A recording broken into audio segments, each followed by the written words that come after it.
Papa mummy के लिए best gift कारवा मिनी।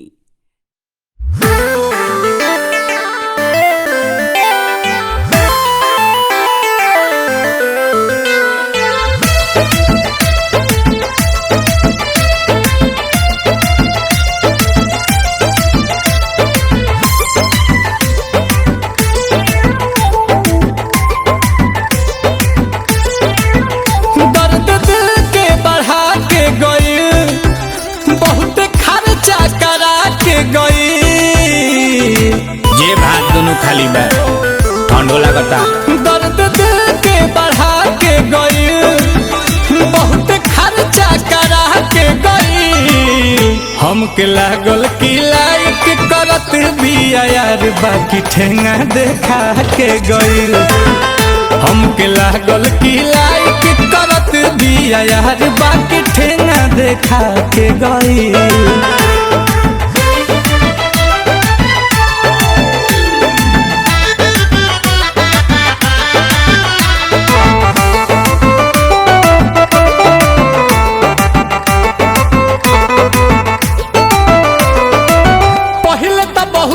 बनल भोली भाली, बाद में तो साफा निकल गइल जाली।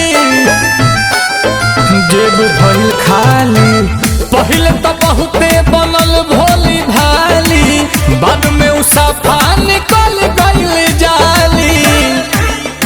एगो चूमा चिखा के गइल, ज्यादा चूना लगा के गइल।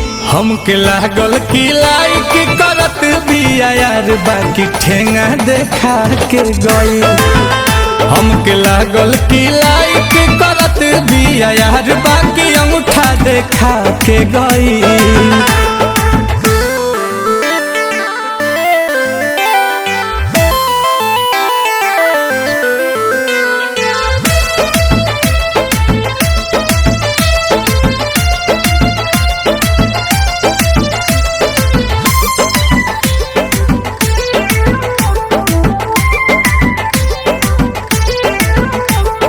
किस्मत में मुर्गा देले बाटे अंडा, सुनील कोमल हो रही जाए है बांडा, बढ़ल जाता ठंडा।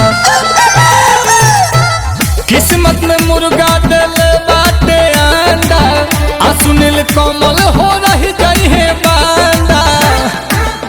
पहले टेलर दिखा के गई, कि अधवे फिल्म बना के गई। हमके लागल पसंद करत भी यार, बाकी ठेंगा देखा के गई। कि हमके लागल की लाइक करत भी यार, बाकी अंगूठा देखा के गई। बाद में जीहू बिरा के गई। अरे पूरा इंडिया हिली बाबू, खाली तू देखत जा।